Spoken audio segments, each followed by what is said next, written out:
Hello and welcome to the Kitchen at Matters of Taste Cooking School. I am talking to a very important and precious Australian. He didn't know I was going to say that. No. Very important and precious Australian. Wow. Matthew Evans. Thank you, Tracy. Is here with me today. We're talking about Matthew's new book on eating meat.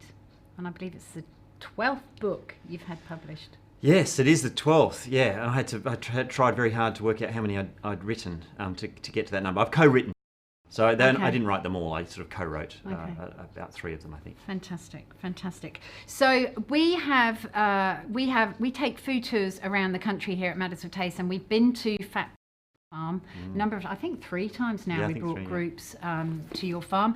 So we've seen the animals, we've seen the garden.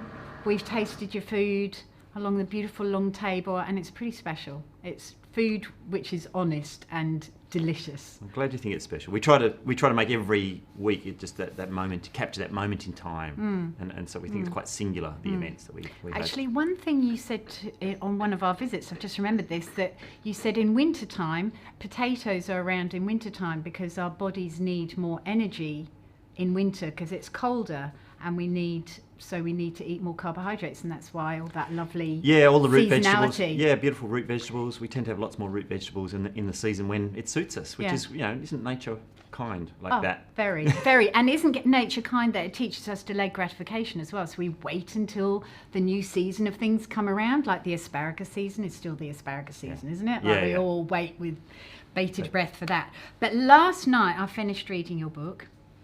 It did bring me to tears, but only the bits that you said that were so lovely about Sadie. Oh, and the acknowledgements, not the bits about the animals. The acknowledgements made me cry. But I think what you're doing with this book is you're bringing an essential but a very emotional conversation to people's tables. So it's not just a conversation to be had by other people. I've worked out whilst reading the book that I think if you only just fit into one of these categories, but if you live on the earth, if you eat, and if you're alive, this is a conversation that you need to have. Right, around eating meat or our effect on animals. The whole thing. Yeah, that you have to meet all those 3 criteria. You have to meet all those 3 criteria. No, I think the alive bit is probably that's quite the most important. Yes. So I think around family dinner tables, even with the kids. So I think when reading your book, there were so many topics for conversation, some of which I was aware of, and so many of which you have made me much more aware of, and you've brought to my attention. So I guess you're getting that sort of comment everywhere you go because you're on a book tour at the moment. Yeah, on a book tour, but because the book's only just come out, a lot of people are interested in maybe what's in it without having read it. So you're one of the few who's probably finished it at this point in time. Because I have. I know my publisher's finished it, and right to the end. Sadie, my wife, hopefully has finished it. Has Hedley read it? My son has not read it. No, he's more interested in Asterix and How to Train Your Dragon books, those kind of things at the moment. But yeah, I'm sure he'll get to it eventually. Yeah, fantastic. No, I think he'll be very proud of his dad. Very proud of his dad. So I think there's a lot that a lot of people are doing already, understanding where their produce comes from, but there are a lot of people who don't also. So if you don't have food as a general conversation in your house all the time, like we do, and like I was brought up with, I've realised that I've been brought up with a food conversation from my parents and their parents, and how lucky we are to actually be able to be in that conversation with people. So with your book, have you got something that you can tell people about it that sort of encapsulates it, because it's so broad? Yeah, look, it covers a lot of ground. The idea with the book was to, I guess, come up with answers for my own confliction about meat eating, because this idea that meat is murder and that an animal dies so that we can eat it, and my having been around animal death, feeling that what are the impacts of my meat eating, and wondering if other people are conflicted about their, because our culture is a meat eating culture. It's historically we've and at most of our celebratory events, people have traditionally served meat, and a lot of us really enjoy eating it. But I think it's part of a brain going, oh, am I damaging the world? Is it am I causing suffering to animals through my meat eating? And that was the starting point for the book, to try and work out what are the effects on animals from food production, not just livestock production, but by food production, I mean the growing of grains, the growing of fruit and vegetables. Because on our farm, we kill more animals in the garden, to grow fruit and vegetables than we kill on the rest of the farm to provide meat for the table. And I thought, well, if that happens on our little farm, does that happen more widely? And you would see it as well, because you are there and you call it your little farm because it's not a massive... Well, 70 acres, so it's big for us. We used to call it a big farm when we had a smaller place, but But compared to some farming, most farming in Australia, factory farming, and most farming in Australia is done on probably bigger scale than that. Southern Tasmania is an odd place in terms of we have lots of small farms of that size or even smaller. But it was interesting to think of the effect of animals on animals of our eating. We're just trying to grow food on our property that as much food as we can for our own table. So most of what we eat comes from the farm. But the fact that we kill more animals to produce vegetables seemed a bit kind of like weird. And I wondered if that happened on bigger farms and the farms that provide the food for most Australians. And the reality is that when farmers grow food, they're trying to create something really nutrient rich and very palatable, and pretty much every other species on the planet wants a part of that action. They're going, man, you've planted 20 acres of peas, or you've put all that fruit, and you've got an orchard full of fruit, and so they're also trying to get hold of that food that we've grown, and so we compete with them, I guess, for that crop, and so I guess with the production of food, animals. Sometimes we get rid of animals that are competing with us for food, either through using pesticides to get rid of the insects, or but even getting shooting, poisoning whatever mammals that are competing with us: rats, mice, possums, deer. All sorts of animals that compete with us for food. Absolutely. So as we're talking about all of this, if you guys are watching us out there live, please, if you would like to ask Matthew a question, we're going to have a little bit of question time at the end, so you can just type your question in the comments below, and we have a posse of amazing people here, our production team. People, the cameraman and Carol from Murdoch Books, who are going to check whether there's questions, and we'll get through as many questions as we can at the end. Although we've got a 30-minute time frame, and I said to you earlier, I think we could talk for 30 hours on this. There's so much to discuss. We'll try and leave time for questions. I think the thing that I was trying to come to terms with, or the point that you bring up, is we kill so many animals growing vegetables and crops and fruit, and you sort of, I was thinking, I've never really thought of that before. Yeah, and I think that's the what's happened is there is a disconnect between the people who grow the food, the 1% of the population, and the 99% of the people who have the food grown really for them. 1%? Yeah, roughly in Australia. Yeah, is it really? Yeah. So for farmers, it's probably no mystery, and for some people who've thought about the topic, it's probably no mystery. It's not new that animals die. But I think for a lot of people, they're so far removed from the growing of food that they don't realise that that stuff is done for them all the time, and that whether it doesn't really matter what we do as humans, we always have an impact on other species, and most of that impact is not very good. But when we house ourselves, when we use transport, when we play golf, there's a section on that in the book. When we clothe ourselves, there is an impact on animals, and we have to recognise that, and that impact is usually not very good for the other animals. We have to recognise that and work out how we as a species, and we as different nations and different communities, how we're comfortable with that. How much damage is too much, which animals are affected, in what way, and where can we do better? So there's also the question about nature and animals killing animals. In the book you talk about feral cats and how many feral cats there are around and what they eat every night. And I think that's where there's discussion about meat is murder.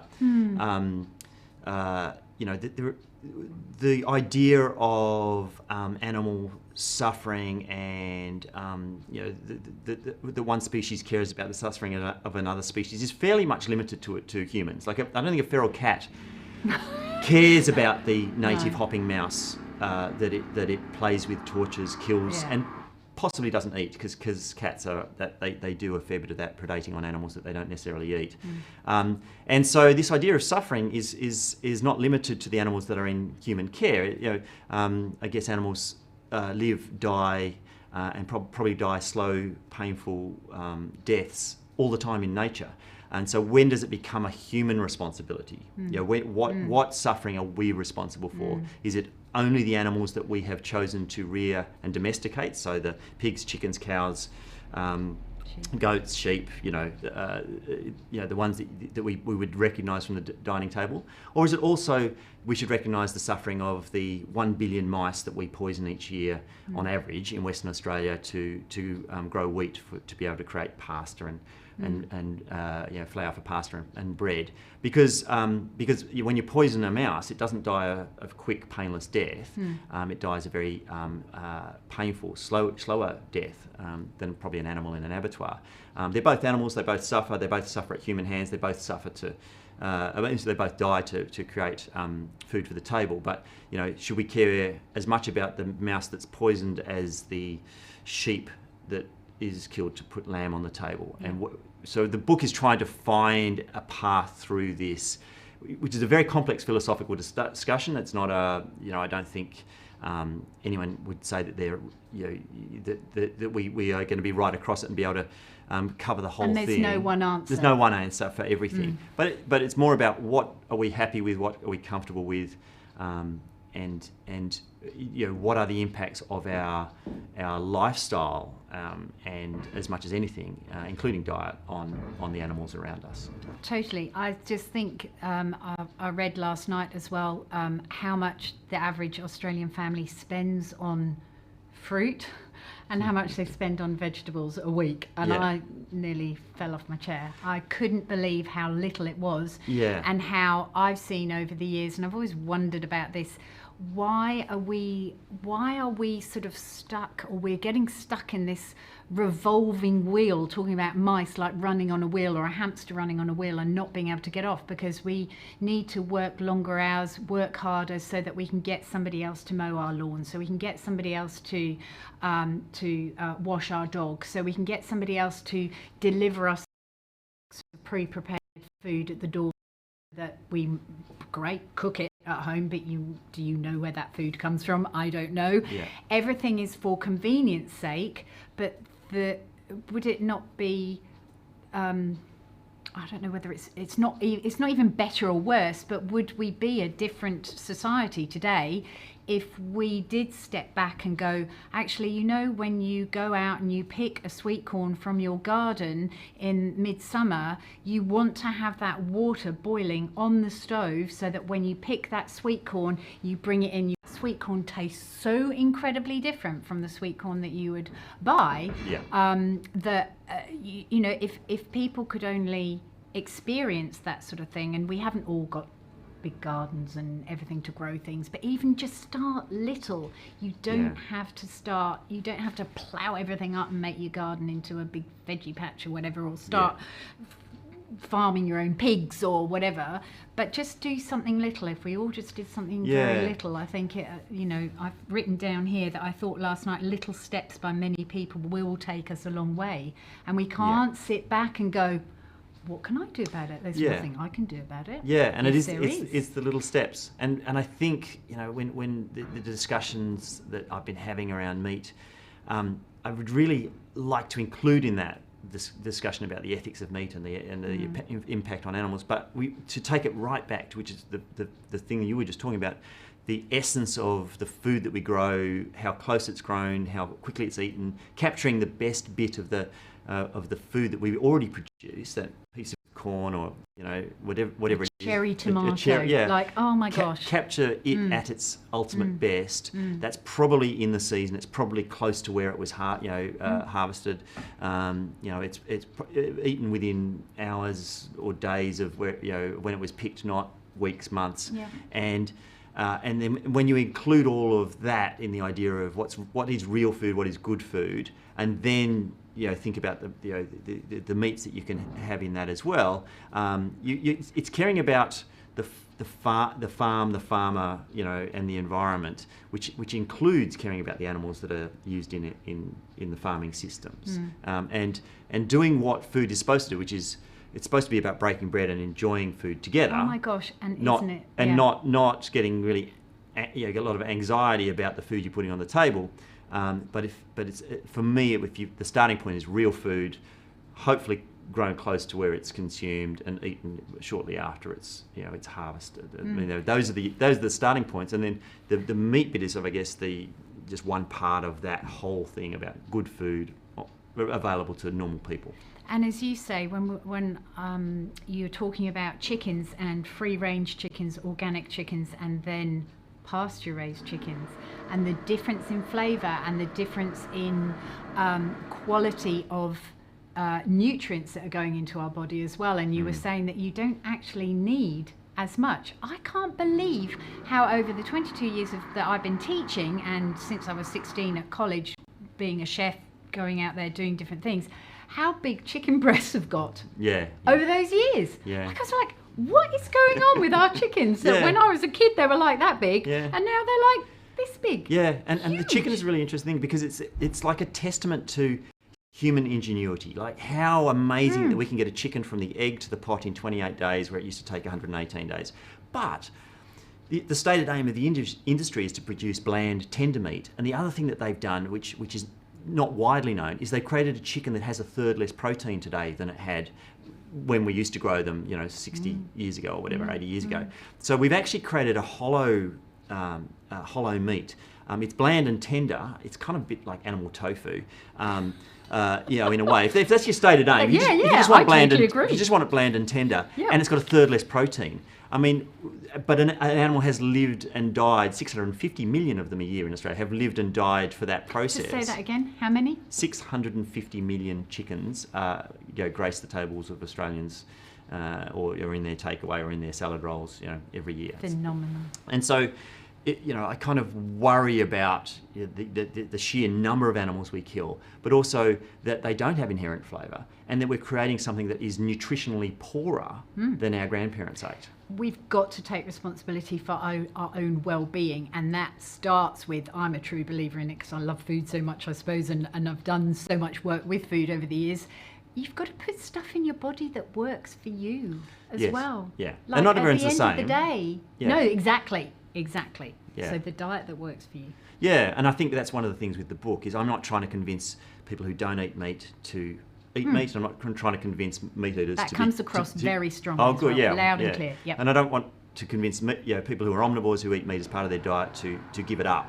But I want people to be aware of, I guess, the impacts of their diet more widely, and to recognise that there's no such thing as no harm, and to feel comfortable with their own moral choices. So if you feel that the best you could do with your finances, your circumstances, is to eat less meat rather than better meat. So if fewer animals live and die for you, then great. Or you might choose to buy a higher ethical standard because you've read the book and you kind of go, I'm a bit concerned about how many chickens they put in a shed. I might go for the RSPCA approved or the free range because I think that's a better. The animals will be able to better express their instincts. Yes. That's fantastic, but I'm not trying to tell you what to do. I'm just trying to say these are your options, and if you choose not to eat meat, to be at least cognizant of that there are impacts beyond what you might imagine. And that's the conversation to be had around the table, isn't it? Yeah. It's not that no, you mustn't eat meat, or no, but let's talk to our kids as well about where it comes from. But with parents' responsibility for that to educate their children comes how many of us as parents know all this information. So that's the brilliant thing about it being in a book that's relating to Australia. You're not from America, you're not from England, you're from Australia, and you've written this. That's why I said, you're an important and precious Australian, because you've written it for us Well, to read. Yeah, and one of the things that I guess I was concerned about was misinformation that comes out of other countries. So the UK, other English-speaking countries, because that's the stuff we tend to pick up on, the UK has very different farming systems and very different environmental constructs than the US, and the US has very different to us, and different animal welfare outcomes, different farming systems, different geography. And so I want, like all of the work I do, I want to give it an Australian context so that we have our own information that's relevant to our own nation, but also our own communities.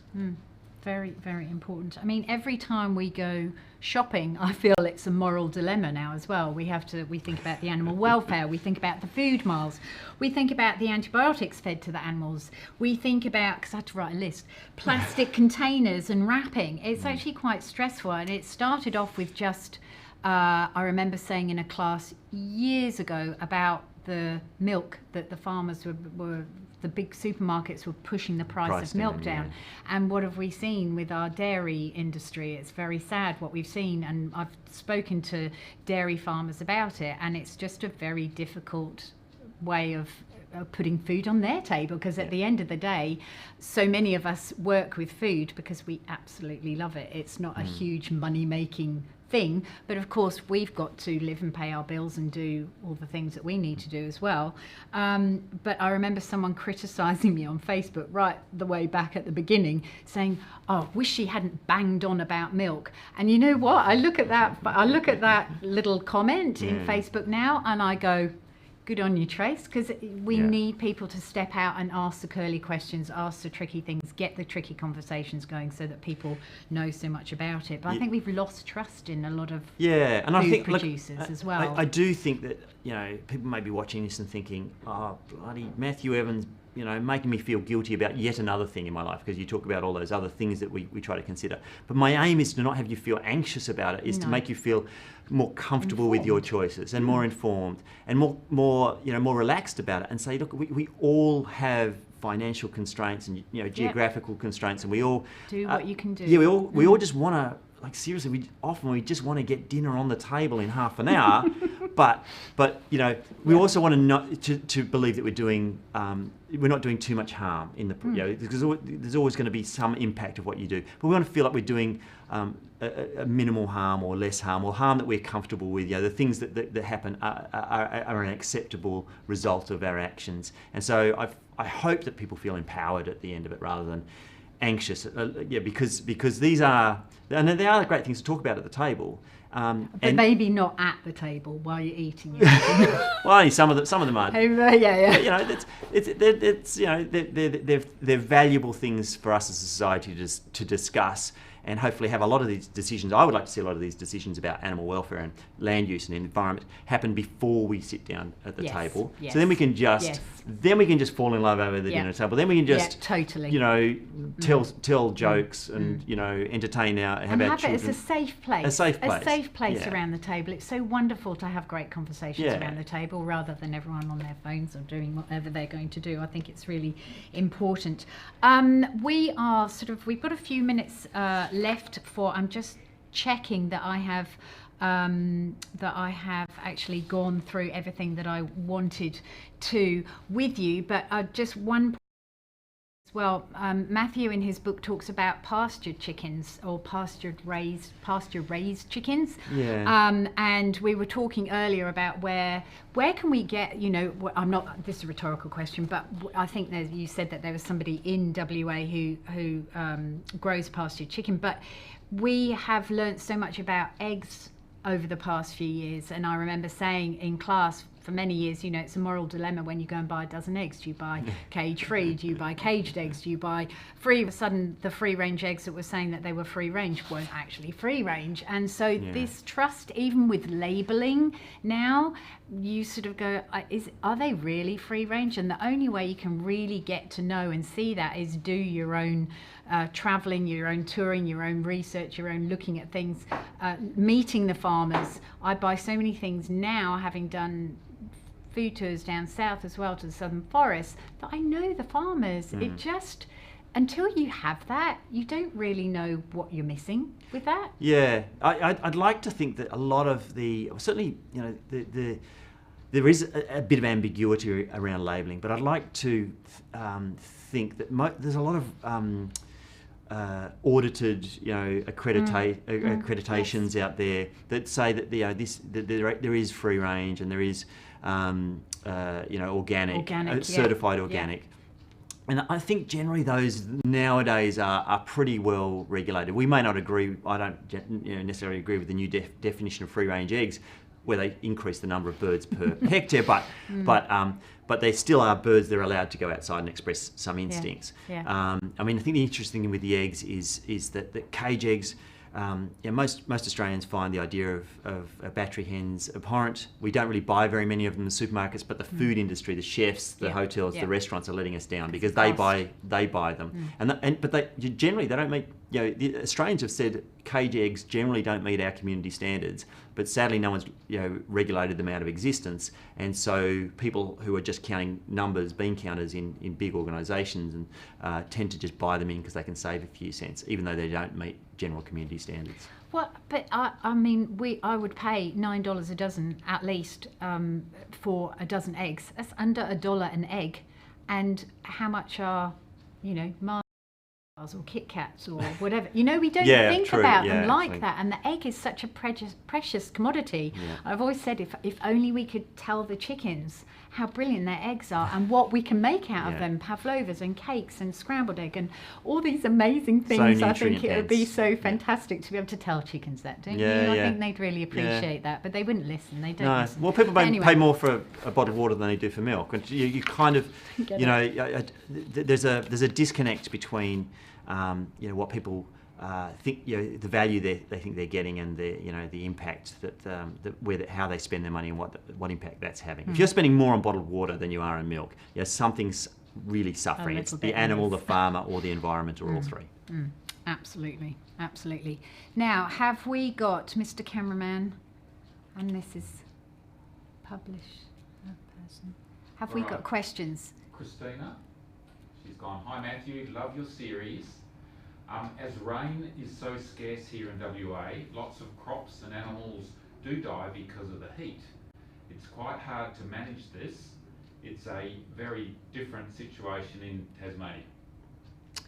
Yeah, and that's why every region in Australia has to be different. Is different, and I think this is where the debate gets really. Thank you, Christina. By the way, it's a great question and great comment. Because I just saw something recently on land use. If we just took all the land use that's used for animals and turned it over to crops, wouldn't we be able to grow so much more food, right? But arable land is different from grazing land. Arable land is where you can plant crops, fruit and vegetables, is different from grazing land, which is grassland. And in an arid place like WA, you probably have more rangelands where you can graze animals, and those animals are taking grasses, which are essentially indigestible to us, the cellulose, a renewable resource. Okay, it grows through the energy of the sun and carbon dioxide from the air. That's how it grows, rain, and it's a renewable resource, and they can convert that thing that we can't digest into something we can digest in the form of meat or milk. And so that's a beautiful thing. It's very different if you're I guess growing grain to feed it to an animal that probably should be eating the grass. That's a environmentally different thing. So then you're using arable land instead of grazing land. But generally you can't take the land that's suitable for a grazing animal, a ruminant like a cow, a sheep, a goat, and that land isn't always suitable for growing crops. So it's a bit of a furphy, and so every region, every patch of our farm, we're only 70 acres, but there are parts of our farm that don't grow fruit and vegetables, and we never would, but I can graze animals on. So the best use of land is usually mixed use, and it's usually a mix of plant species, but possibly even animal species is the best use of most land. Okay. So we've got one more from Chris, and Chris asks, where does On Eating Meat sit with the Gourmet Farmer Deli book and the Gourmet Farmer Goes Fishing book? Do they work hand in hand?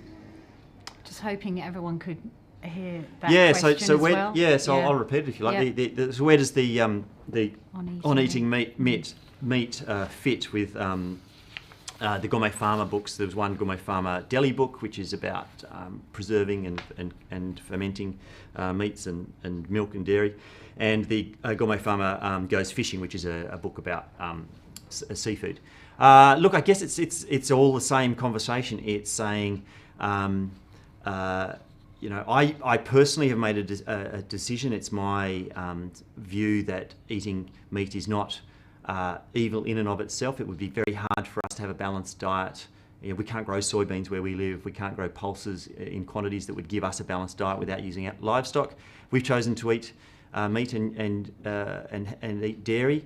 And those books are about, the seafood book is all about using lesser known species. All the 590 different species. It doesn't use all of those, but there are 590 different species around Australia that are hardly used of seafood. Wow. That can be commercially available over the years. And the deli book is all about, I guess, harnessing. If you're curing meat, you can make a little bit of meat go much further. Everyone knows that a little bit of pancetta is way more flavoursome than the same amount of raw pork. So it's in essence, it's sort of the same thing. Yeah. Well, I love that book. It's really great. Really, really great. I will finish up now, Matthew, but I just want to thank you for writing this book for Australians. It takes a huge amount of time, effort, thought. So many people go into, contributing to writing the book, but you have written, as it says, I'm looking at the cover, the truth about its production, meat, and the ethics of eating it. So it is, I think we need more information that's pertinent to where we live. We're in a big country with a very few people, but we're as important as everyone else is on the planet, and we need some more information that's much more pertinent to us, so that we understand about where we live and it's set in our reality. And I just want to also say thank you to Carol as well from Murdoch Books for publishing this incredibly important read. So thank you so much for spending time with us. Pleasure. Thanks for having me. I think the one thing that I'd really just like to finish with, Sure. the animal we must most consider is the human animal, because it's how we manage ourselves that will have the greatest impact on the animals around us, but the world more generally around us. Fantastic. Thank you, Matthew. Pleasure.